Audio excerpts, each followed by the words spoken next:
Listen, fresh off the First Take set, which is right next door. Good to see you, buddy. The great Stephen A. Smith. How y'all doing? How are you? Good to I'm see you. good, man. It was 70 degrees in L.A. yesterday. Yes. I get off the plane last night. It's 25. That's by the way, that's a heat wave. That doesn't make me happy, but I'm here. Well, I mean, you're still Hollis, Queens, tough though. Always. You know what I mean? Always. But when you're in Los Angeles, you can thin out the blood. Great to see It's a you. little bit different. Hey, this place is incredible. It is. I mean, Yes. for us to hang out here all week long, Get Up here, First Take there, we're here when Get Up's out, and then everybody else around here. Now I know I saw you on The View the other day. It's just walking down the hallway. It's unbelievable. It's 20 feet. It's 20 feet. Good Morning America is 50 feet. I'm like, this is why they did it. You know what I'm saying? It ain't hard to get these people on the show. They right here. You got no excuse. Yeah. That's right. So let's just jump in it because I know you're heading off to your one of your many other shows. Yeah. The best team in the National Football League, in your opinion, entering the final 4 weeks of the season is? It's a tough one. I'm going to go with the Los Angeles Rams. You are. I just think that Matthew Stafford is playing out of his mind. Puka Nacua is big time. Devontae Adams with what he's doing is a reliable weapon in the red zone, obviously, and getting touchdowns, closing the deal for you. And that defense is special enough to make that kind of noise. And I think that Sean McVay is arguably the best coach in all of football. I think, right now, Coach of the Year is between Vrabel and Ben Johnson, in my estimation, because of what's been going on in New England and Chicago, what the expectations were, what they've done to exceed them. But Sean McVay is just a steady hand. And I found myself actually fantasizing. Okay. Just like you had Brandon Graham come out of retirement to play for the Philadelphia. What if Aaron Donald had decided to go after the Los Angeles Rams? I mean, it ain't going to happen in all likelihood, but you watching the Rams play this year, seeing how formidable they are, I actually found myself fantasizing about Aaron Donald returning to the Los Angeles Rams. I think they're a big-time team, and I think they have a big-time coach. Well, I mean, I can pretty much say with certainty that the Rams have called Aaron Donald about that more times than the Colts have called Phillip Rivers. I just don't think Aaron wants to do it, but it would obviously put the Rams even on a different plane. Yeah. On the opposite end of the spectrum, you've got two 15-win teams from last year, Chiefs and the Lions on the outside looking in. The Lions have a much better shot to make it than the Chiefs, who really need a lot to get some help. You've got the Vikings, 14 wins from last year, definitely not making the playoffs. Commanders, 12 wins from last year, same thing. It seems to be completely turned upside down. If you had to name the team that's disappointed you the most this season, I gave you a little bit of a flatter there. I would say it's the Baltimore Ravens. I mean, I expected a hell of a lot more from the Baltimore Ravens. I can't believe what I'm seeing from them. I mean, you've got Lamar Jackson, you've got Derrick Henry, you've got Zay Flowers and Bateman in these boys. You've got Andrews as a tight end. You've got Likely. You're looking at these guys and like, what the hell is going on? Where's the signature defense? Where's the signature toughness? You always knew it was going to be a war with the Baltimore Ravens, and they'd win more than they'd lose. And now you don't see that. You're seeing an offensive coordinator that's forgetting half the time that Derrick Henry's his running back. You're looking at Lamar Jackson's been playing with injuries, but even as he's come back and looked a bit healthier, his game hasn't been indicative of that because it's been a bit sluggish compared to what we're accustomed to seeing from him. They're not finding ways to win. And then I think about Baltimore and Buffalo. Buffalo's not in that category related to your question, of course. But I think about them in this way. I think the window of opportunity is rapidly closing. Once upon a time, it was Patrick Mahomes. Then we looked at Josh Allen with Lamar Jackson. Who's going to knock him off his pedestal? Right. Which one of y'all are going to get it done? You got to get it done. It was a 3-horse race.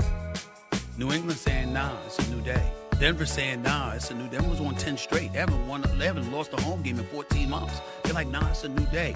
The Chargers are like, nah, it's a new day. The Texans are coming. Yes. I believe that the Texans are the sleeper to come out of the AFC with their defense, which is ferocious as it gets.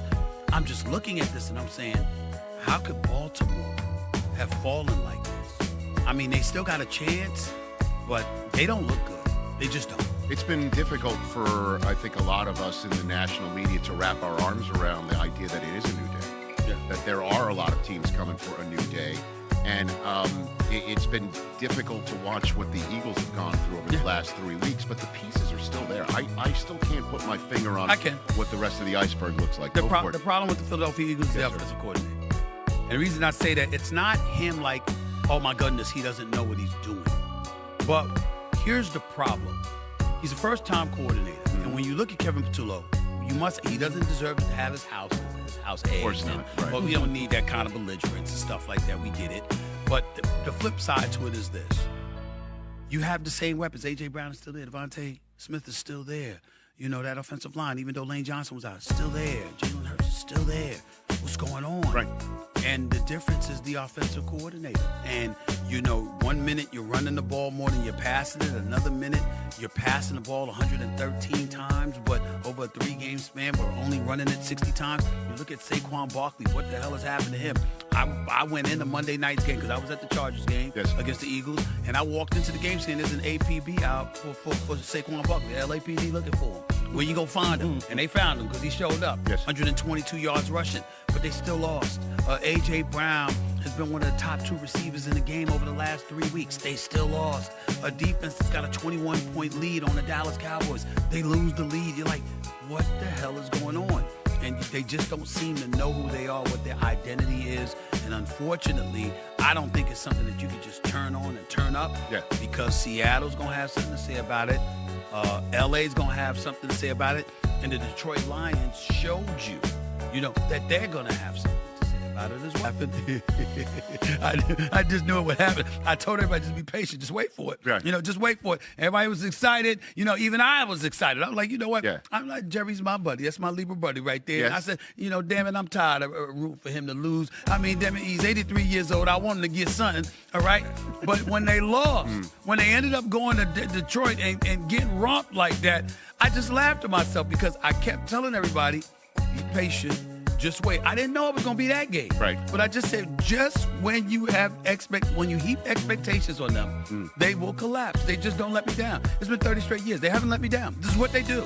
And so, I mean, I just laugh about it, but in the same breath, listen, give the credit where credit is due. They have looked formidable. And Jerry Jones and how much he was maligned for letting go of Micah Parsons, you can't do that now. They have looked like a different team since Williams arrived. They have looked like a different team since Logan Wilson and Overshawn has come back and Logan Wilson was acquired. They have looked like a different defense, and offensively, they've looked like a juggernaut. When you lost to Chicago, CeeDee Lamb got hurt because stupidly somebody had him coming out of the backfield running the damn football. That's what TJ's They're very dumb. Very dumb for them to do. He's not built to be going up against defensive linemen and linebackers. Yeah. He's built to get into your secondary against safeties and quarterbacks. You can't put him in that position. So you got hurt that game, and then he got concussed, obviously last game or whatever against Detroit. So all of those things you look at and you just say, it's just not going to happen for the Dallas Cowboys this year. But next year, they'll be ready next year. This is what they're going to do. They win the Super Bowl next year. This is what we're going to hear. No, I know you're I know you're friendly with Jerry Jones. No, I know that.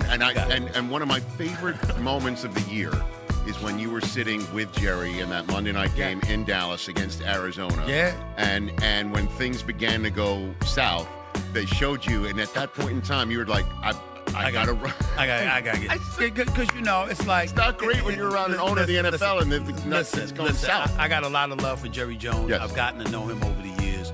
Through the playmaking and so many others. There's so much good that he's done that he doesn't get recognized for, and I really, really do have a lot of love for him. And I was recently honored by Nancy Lieberman's foundation, and Jerry Jones was a surprise presenter of the Lifetime Achievement Award, and he did that for me, and I had no idea it was going to be him, and I was real touched by that as well. So fast forward to a few weeks later, and here we are. I'm a part of Monday Night Countdown for that particular week because I do several Monday Night Countdowns a year with the NFL now, and so I'm there, and Jerry Jones like, come on up to the suite. And so I said, I got to come up there and see him. He's invited me. I got to come up there and see him. Yes. So I get up to the suite, and then one touchdown gets scored, one turnover happens, and I'm like this. Get on out of here. I'm gonna get on out of here, man, because I don't want to. I'm not a bad guy. I know it's hard for people to believe, but I'm actually a very nice guy. I don't want to do that. I don't want to troll you like that to your face. Not to his face like that in his booth. Now, I'm here on television. That's different. I'm doing my radio show. That's different. I'm sitting there on X or something. All right, but damn, in his face and his suite. I don't want to do that. That's just classless. I'm not gonna do that. When I was up there, I was hoping that the Dallas Cowboys would do well, so he'd have a smile on his face sitting next to me. But as I saw it coming, I was like this, let me get out of Let me get on that. Did you say we start scoring once you got to the box? No. When I said okay. they started. Detroit started. No, and Arizona started live. Arizona started livening up, and I saw what was coming, and I was like, let me get out. But does he ever say to you, hey, just lay off a little bit? Never, ever. Not one time. He loves it when I talk about the Cowboys. Because, a lot of times, and believe it or not, there's a lot of times we have serious discussions off the air where I'm literally giving him my honest, heartfelt opinion about what he should do for them